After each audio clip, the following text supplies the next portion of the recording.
So I'm really excited to get to talk to both of you guys because Unadopted is one of my favorite films of the year. It just hit me so hard emotionally, and as someone who's made personal films before, I think anytime you're willing to be vulnerable and put yourself on screen, I know how hard that can be. So my first question is for you, Noel. Like, what made you decide to make this film, and I mean, I guess, what was the reason that you felt that your story was important to share, or that you felt okay opening yourself up on camera like that? Because I know can be a really vulnerable, hard thing to do. First, I just want to say thank you. I appreciate that you really liked it. It took a lot out of me, emotionally and energy-wise, but I'm really happy with the result. And I think the thing that really inspired me was being able to find it a good home. I think the biggest thing for me with any of my stories that I tell that relates to foster care is, one, making sure that whoever I'm working with doesn't mess it up, and two, like, just making sure that whoever I do work with makes it so it has good impact. But I think, I mean, my story is important, but I feel like any young person could have told their story. It was just a leap of faith, and I had a really great support system to help me, like Paula.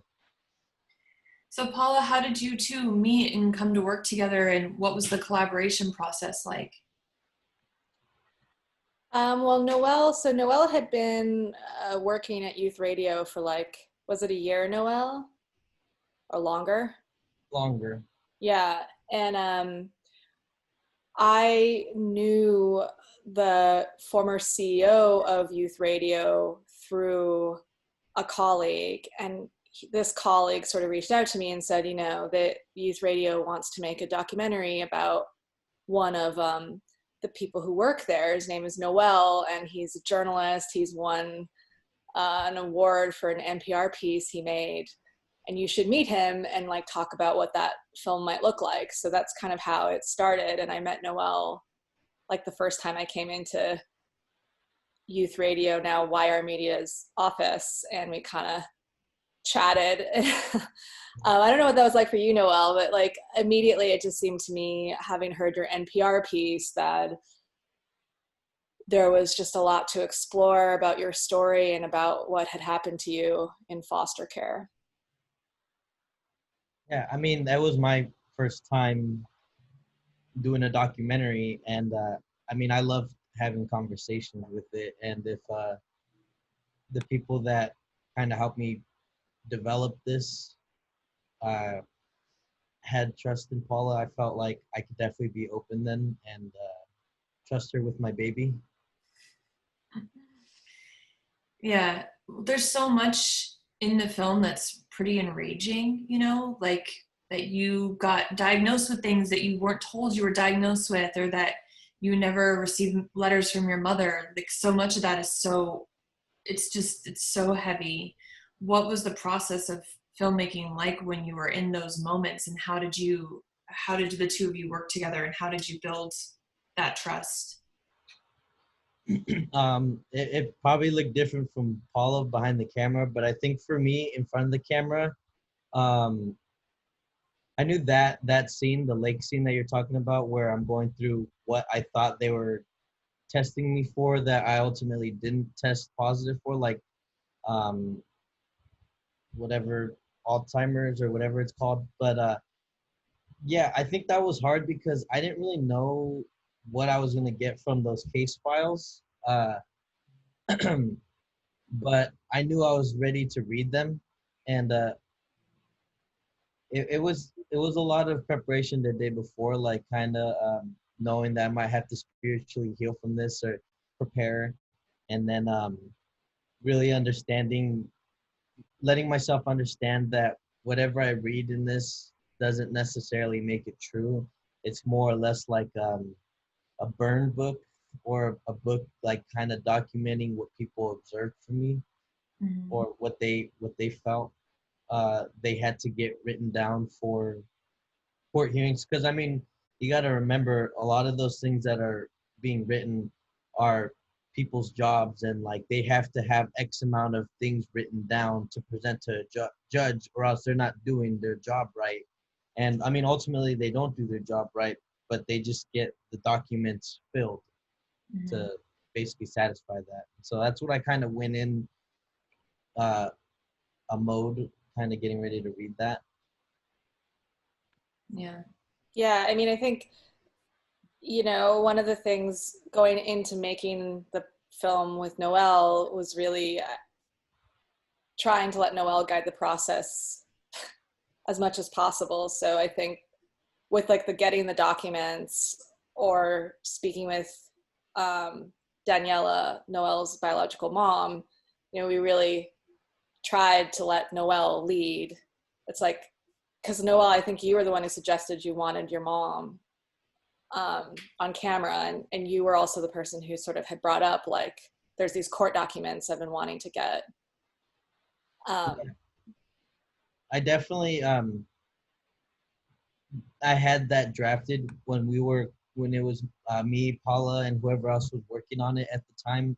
I had a few scenes that I felt like would be almost detrimental to the documentary, and I felt like one would be like touching on the culture that, you know, young people that are in the system should be aware that there are these files that they can pick up when they're ready, whether that means while they're in foster care or once they I like to say emancipate. I'm trying to get people to get away from saying aging out, because I feel like it's such a negative connotation. Like, I didn't age out. You guys didn't find a family for me. Therefore, I emancipate.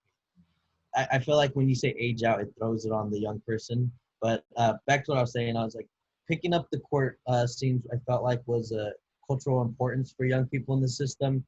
And I remember me and Paula were talking about how we can get a parent to go on the record saying, yeah, I lost my kids and here's why, or here's what happened.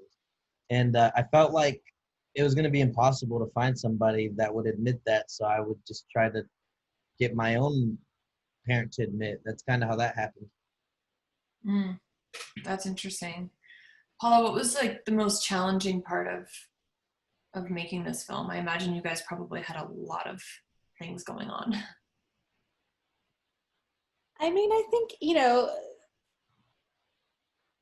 those days, getting the court documents and talking to Noel's mom were definitely really emotional. Like with everything, you always want to have more time, and I wanted to film more and more and more, and that's always a balance with how much time you have. And, you know, because I think so many of the characters are so deep. You know, I think Tisha, we barely really touch on her whole story, but she's got a really deep, moving story, you know, that's chugging along. She got out of that center where she was sort of in temporarily. And same with Chris, you know, he was in Reading, and then Reading was hit by the fires after we filmed. And so there was like just stuff that would have been cool to keep going with. But I don't think, I mean, working with Noel was so fun. Yeah. I don't think there wasn't much that was like technically challenging, I suppose, you know. I imagine you probably had a decent amount of footage that you shot, though. What was the editing process like? I mean, we had a fair amount, but like, again, because we're dealing with like budgets and stuff, you know, we didn't film like constantly. We kind of like went in periodically and filmed a bit over several months. But yeah, I think editing, it was like interesting. Hannah Lane Miller was our editor, and she came to the project once like I'd already like left the Bay Area, and so she was just going through all these like all this footage. I'm glad, Noel, you were there, because she could talk to you all the time, which was good. And then I came back, and like we all worked together, and that was really nice to be together for like 3 weeks editing it. And have you shown the film any places? What have reactions to the film been like so far? Yeah, we had an exclusive YR Media premiere where if you were an employee or an alumni at my job, then you could see it firsthand. So we had like the whole board fly to watch it. We had a lot of alumni, and I think everyone from the floor came in and saw it, and it was good. I mean, I heard a lot of great responses, a lot of great feedback. It made a lot of people emotional, crying. I think it was really touching, and I felt like that was kind of the test viewing to see how we would do with the general audience. And I think, yeah, for the budget we had and the doc that we produced, I think it's really solid, and I think it's going to do a lot of impact, especially in the child welfare system. So I know you guys just brought on an impact producer. What is your goal? Um, I think we brought an impact producer because we want to make sure that it gets the level of viewership that or awareness that it deserves. And our goal, at least my goal, and they're getting on board behind me, um, is to create or match this documentary to a bill that would complement it. And I would think something along the lines of, adopting more teens, or like setting up more laws in place where the government has to be held more accountable, like not letting it be legal for young people to be in long-term foster care until a certain age.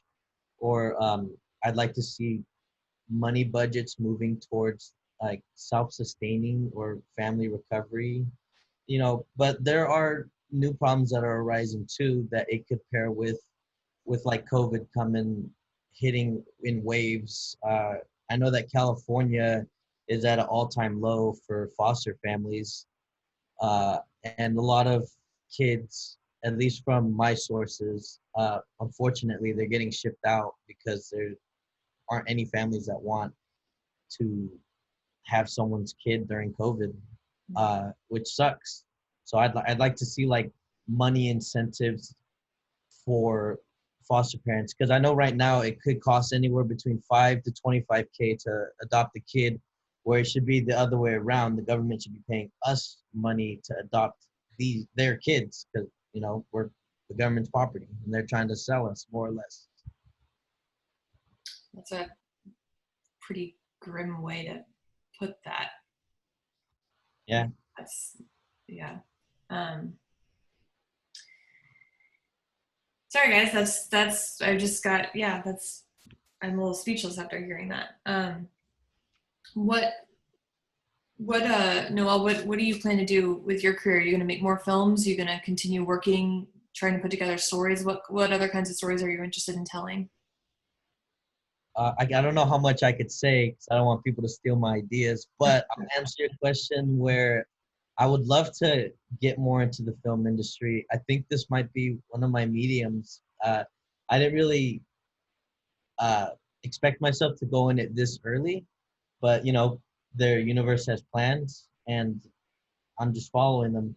But I'd love to get some screenwrites on some really, really interesting concepts on foster care that I think would be adapted well on big screen. I'd love to make a feature film on foster care that isn't your typical documentary on foster care. Yeah, that makes sense. What about you, Paula? What are you up to these days? I'm not asking what's your next project because I hate that question.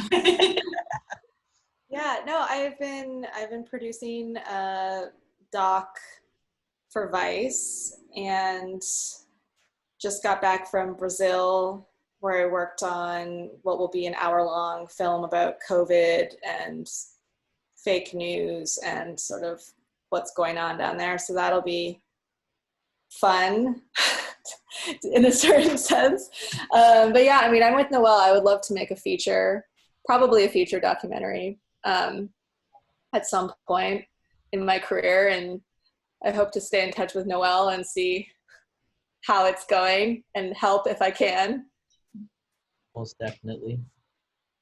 Is there anything else about the filmmaking process or your experience or anything you want to share? I It was my first time filming a documentary, and are working on a documentary. I felt like I learned a lot, and I was behind some true veterans that really that really helped me. Is that your way of saying that we're old? No, that's my way of saying that you're successful in the industry. You Thank know, you. when I get put next to giants, I like to I like to learn a lot and stand tall with them. But I mean, I think my favorite takeaway was uh, don't be afraid to not ask, but also don't be afraid to ask. Like I felt like I was very hesitant on doing certain things or asking permission to shoot at certain places, and I just kind of realized, well, if you don't ask, then you're not technically in trouble, but you can also ask, and more things might open up. Kind of like the court scene, you know, that's my example. Don't be afraid to ask. Um, and yeah, that's probably one of my biggest takeaways from the doc. That's a good piece of advice. I've definitely shot some things that I knew I would get told no if I asked. So I just shot it anyway and then started an LLC to protect myself. But yeah. Yeah, and I mean, I think on that note, I think what was inspiring to me is just watching how brave Noel was in sort of tackling his own personal history. And that, you know, like you said, you know, looking through those documents, the court records, doing that kind of stuff, like knowing that that's going to be painful, probably, but also having the courage to sort of face different elements of your life and story. I found really inspiring. And I think like Noel was really keen on sort of uncovering the truth about what had happened to him. And that meant like confronting painful things, you know, but that's really powerful if you can get that courage to do that. I think was for me a big takeaway.